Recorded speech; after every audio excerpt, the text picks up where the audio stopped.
যে সব কিছুই পেতে হবে বিষয়টা কিন্তু এমন নয়। আর মন জুড়ে যদি শান্তি থাকে তাহলে সব না পাওয়াগুলো বাদ দিয়েও ভালো থাকা যায়।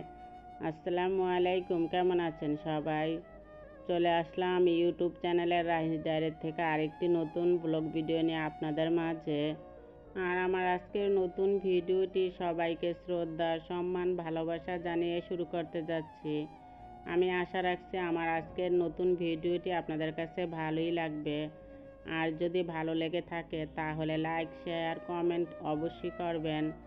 আর আজকের আমার এই নতুন ভিডিওটি আমি একদম ভোরবেলার থেকে শুরু করেছি। যেহেতু আমরা গৃহিণী, তবে গৃহিণীদের কিন্তু সকাল থেকেই শুরু হয় কাজকর্ম। আর প্রতিটা গৃহিণী তার সংসারের কাজকর্মগুলো কিন্তু রুটিন অনুযায়ী করে থাকে।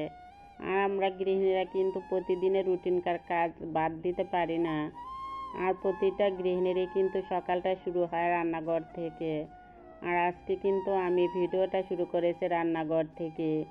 আর সকালবেলা থেকে যদি সংসারের কাজগুলো শুরু না করি তাহলে দেখা যায় এই ছোট দিনের সংসারের কাজগুলো করে আর বরকত পাই না। আর যদি সকালবেলার থেকেই সংসারের কাজগুলো শুরু করি তাহলে দিনটাও অনেক বরকতময় হয়, আবার সংসারের কাজগুলো অনেক সুন্দর করে তাড়াতাড়ি করে ফেলতে পারি। আর এখন যেহেতু লাইনের চুলাতে একদমই গ্যাস আসে না, তাই সিলিন্ডারের চুলাতে আমার রান্নাগুলো করে নিতে হয়। আর এক চুলাতে রান্না করতে গেলে কিন্তু রান্নাগুলো অনেক দেরি হয়ে যায়। তাই সকালের নাস্তা খাওয়ার পরপরই আবার দুপুরে রান্না বান্নার জন্য আমি প্রস্তুতি নিয়ে ফেলি। আর যদি একটু দেরি করে ফেলি রান্না তাহলে দেখা যায় আমার সেই 5টা বেজে যায় দুপুরের খাবার খেতে খেতে। তাই আমি একদম সকাল থেকে কাজগুলো শুরু করি যাতে আমার সংসারের কাজগুলো আমি তাড়াতাড়ি করে শেষ করতে পারি। যাই হোক, এদিকে আপনাদের ভাই আবার বাজারে গিয়েছিল। তো উনি কিন্তু রাহিনকে দিতে স্কুলে গিয়েছিল। স্কুল থেকে আসার সময় কিছু মাছ নিয়ে আসছে। আর যেদিন মাছ নিয়ে আসে সেদিন কিন্তু সংসারের কাজকর্মগুলো করতে অনেক দেরি হয়, কারণ মাছ কাটতে গেলে কিন্তু অনেক সময়ের প্রয়োজন। তবে অন্য কোনো মাছ হলে আমি তাড়াতাড়ি করে কাটতে পারি। আর কই মাছ, শিং মাছ এগুলো কাটতে গেলে কিন্তু আমার অনেক বেশি দেরি হয়, যেহেতু কই মাছ আর শিং মাছগুলো জ্যান্ত থাকে। তবে এত জ্যান্ত মাছ কিন্তু আমার কাটতে গেলে অনেক বেশি ভয় লাগে। আর সাথে 1 কেজি বড় সাইজের চিংড়ি মাছও নিয়ে আসছে, যেহেতু চিংড়ি মাছ আমার অনেক পছন্দ। তাই আপনাদের ভাইয়া যখনই বাজার করে আমার জন্য কিন্তু সাথে চিংড়ি মাছ নিয়ে আসে। আমি যেহেতু পাঙ্গাস মাছ খেতে পারি না, তাই আমার জন্য কই মাছ কিন্তু নিয়ে আসছে। আর ছেলেরা কিন্তু কই মাছ একদমই খায় না, ওরা কিন্তু পাঙ্গাস মাছটাই পছন্দ করে। তো ওদের জন্য কিন্তু পাঙ্গাস মাছ আমাদের ঘরে নিয়ে আসা। তো যাই হোক, অফ ক্যামেরাতে কিন্তু আমি সব মাছগুলো কেটে নিয়েছি। মাছগুলো কেটে ভালো করে ধুয়ে পরিষ্কার করে আবার আমি কিন্তু ডিপ ফ্রিজে রেখে দিয়েছি। আর আমরা যারা গৃহিণী আছি আমরা কিন্তু সবাই জানি যে মাছ কাটতে গেলে সংসারের কাজগুলো অনেক বেশি দেরি হয়ে যায়। আর এদিকে নাস্তা খাওয়ার পর আবার টেবিলটা আমি পরিষ্কার করি নাই, তাই এখন আমি একটু টেবিলটাকেও পরিষ্কার করে নিব।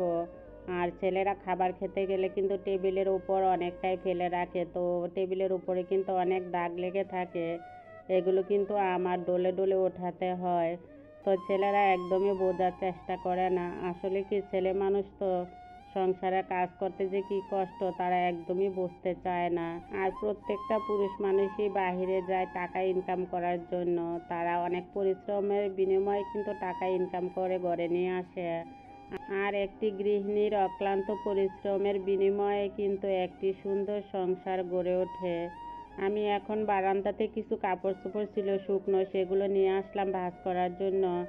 আর আমার কাছে মনে হয় কাপড় চোপড়গুলো যদি এলোমেলো বা অগোছালো করে রাখি তাহলে যতই আমি ঘর গুছিয়ে রাখি না কেন আমার ঘরগুলো আর গোছানোর মতনই দেখা যায় না। তাই আমি প্রতিদিনের শুকনো কাপড় চোপড়গুলো প্রতিদিনই কিন্তু ভাঁজ করে ওয়ার্ড্রোবে রেখে দিই।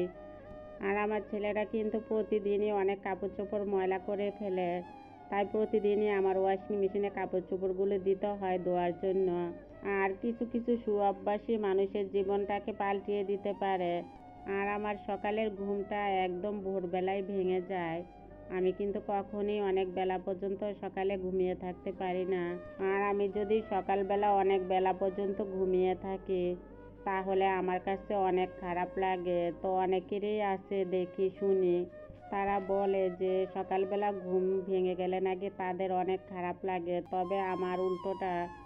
আমার আবার সকালবেলা দেরিতে ঘুম থেকে উঠলে অনেক খারাপ লাগে, তাই আমি একদমই ভোরবেলা ঘুম থেকে উঠে যাই। আবার রাত্রেও কিন্তু আমরা অনেক রাত পর্যন্তই জেগে থাকি, প্রায় 2টা 1:30টা এরকম বেজে যায়। আমার কিন্তু একদমই ঘুম কম হয়, তাই আমি কিন্তু মাঝে মাঝে ঘুমের ওষুধ খেয়ে তারপরে ঘুমাই। তো যাই হোক না, ঘুম আসলে কিন্তু মাথাটাও প্রচণ্ড ব্যথা করে। যখন দেখি মাথা প্রচণ্ড ব্যথা করে তখন কিন্তু আবার ঘুমের ওষুধ খেয়ে ঘুমিয়ে থাকি। আর প্রতিটা মানুষই যদি সকালবেলা ঘুম থেকে ওঠে এটাই কিন্তু সুঅভ্যাস, আর দেরিতে ঘুম থেকে উঠলে এটা কিন্তু বদ অভ্যাস, কারণ এই অভ্যাসই কিন্তু আপনার খারাপের দিকে নিয়ে যাবে। কারণ সকাল সকাল যদি আমরা যে কোনো কাজই করি না কেন সেই কাজেই কিন্তু আমরা আয় বরকত পাবো। যাই হোক, ছেলেদের রুমটাকে গুছিয়ে তারপর এখন আমাদের রুমটাকে একটু গুছিয়ে নিব। আর ঘরের জিনিসের প্রথম আকর্ষণই হলো বিছানা। বিছানাটা যদি গোছানো থাকে তাহলে কিন্তু ঘরটা অনেক সুন্দর গোছানো দেখা যায়। আর আমরা একটি ভালো দিন পাওয়ার জন্য অনেকগুলো খারাপ দিনের সাথে কিন্তু লড়াই করে থাকি। আগে কিন্তু আমাদের খারাপ দিনের সাথেই লড়াই করতে হয়, তারপরেই কিন্তু আমরা ভালো দিনের সন্ধান পাই। আর জীবনে যে সব কিছুই পেতে হবে বিষয়টা কিন্তু এমন নয়। আর মন জুড়ে যদি শান্তি থাকে তবে সব না পাওয়াগুলোও কিন্তু বাদ দিয়ে ভালো থাকা যায়। আসলে মনে শান্তি থাকা এটাই কিন্তু বড় পাওয়া। মনে শান্তি থাকলেই কিন্তু সব কিছুই ভালো লাগে। আর যদি মনে অশান্তি থাকে তখন কিন্তু সংসার, কাজকর্ম এগুলো কিছুই ভালো লাগে না। মনের শান্তির জন্য অনেক সময় নিজেদের চাওয়া পাওয়াগুলো বাদ দিয়ে দিতে হয়।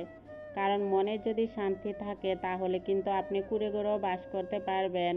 আর মনে যদি অশান্তি থাকে তাহলে যতই আমি অট্টালিকায় থাকি না কেন সেখানে কিন্তু কখনই আমি শান্তি, সুখ এগুলো খুঁজে পাবো না।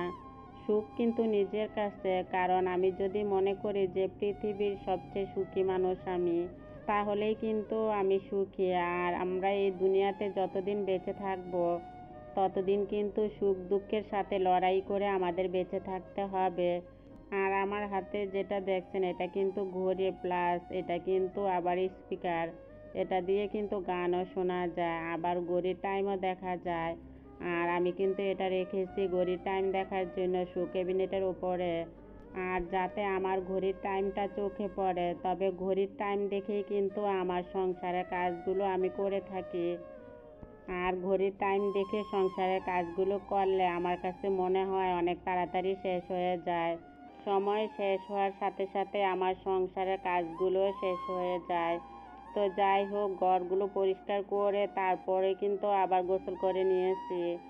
তো একটু দেখলাম যে লাইনের চুলাতে অল্প অল্প করে গ্যাস আসছে, তাই শাকগুলো কিন্তু আমি অফ ক্যামেরাতেই কেটে রেখেছিলাম।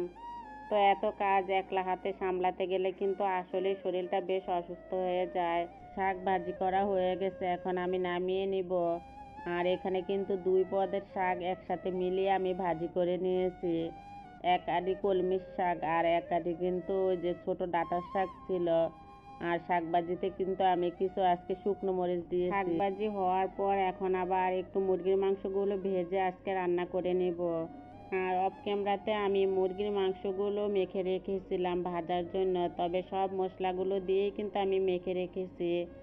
আর এখন একটু ভেজে তারপরে মুরগির মাংসগুলো রান্না করে নিব। তো সাথে কিন্তু আমি কয়েক পিস আলুও দিয়েছি ভাজার জন্য।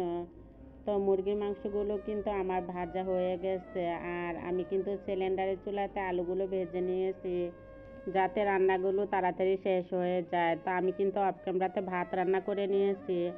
আর লাইনের চুলাতে হঠাৎ করে আবার গ্যাসটা বন্ধ হয়ে গেছে, তাই আবার আমি সিলিন্ডারের চুলাতে মুরগির মাংসটা বসিয়ে দিলাম। মাঝে মাঝে আমার কাছে মনে হয় রান্না করি না, আমি যুদ্ধ করি। তো এভাবেই কিন্তু আমাদের দিনগুলো পার করতে হয়। আর আপনারা যারা যারা ধৈর্য সহকারে এতক্ষণ আমার ভিডিওতে ছিলেন আর আপনাদের মূল্যবান সময়টুকু আমার ভিডিওতে দিয়েছেন, সে কারণে আপনাদের সবাইকে জানাই অসংখ্য অসংখ্য ধন্যবাদ। মুরগির মাংস রান্না করার জন্য কিন্তু আমি সব মশলাগুলো ভালো করে কষিয়ে নিয়েছি। মশলাগুলো ভালো করে কষানোর পর কিন্তু আমি কয়েক পিস টমেটো ফালি দিয়ে দিলাম। আর এখন কিন্তু ভেজে রাখা মুরগির মাংস আর আলুগুলো দিয়ে দিলাম। তো আলুগুলো আর মুরগির মাংসগুলো কিন্তু মশলার সাথে ভালো করে একটু নেড়ে চেড়ে নেব। ভালো করে নেড়ে চেড়ে তারপরে কিন্তু আমি ঝোলের জন্য কিছু পানি দিয়ে দিব। তবে আজকে কিন্তু মুরগির মাংসটা একটু ভুনা ভুনা করে রান্না করে নিব। অল্প করেই কিন্তু ঝোলের জন্য পানি দিলাম, যাতে ঝোলটা একটু মাখা মাখা হয়। মুরগির মাংস আলুগুলো কিন্তু ভাজার সময় সিদ্ধ হয়ে গেছে, তারপরও আমি একটু ঢাকনা দিয়ে দিলাম। আর রান্নার শেষে কিন্তু আমি কয়েক পিস কাঁচামরিচ ফালি দিয়ে দিলাম। আর ভিডিওটি কিন্তু আমি আজকে এখান থেকে শেষ করব। পরবর্তী আরেকটি নতুন ভিডিওর আমন্ত্রণ রইল। সেই পর্যন্ত আপনারা সবাই ভালো থাকবেন, সবাই সুস্থ থাকবেন। আর যদি আমি ভিডিওতে কোনো ভুল ত্রুটি বলে থাকি তাহলে ক্ষমা সুন্দর দৃষ্টিতে দেখবেন। আল্লাহ হাফিজ।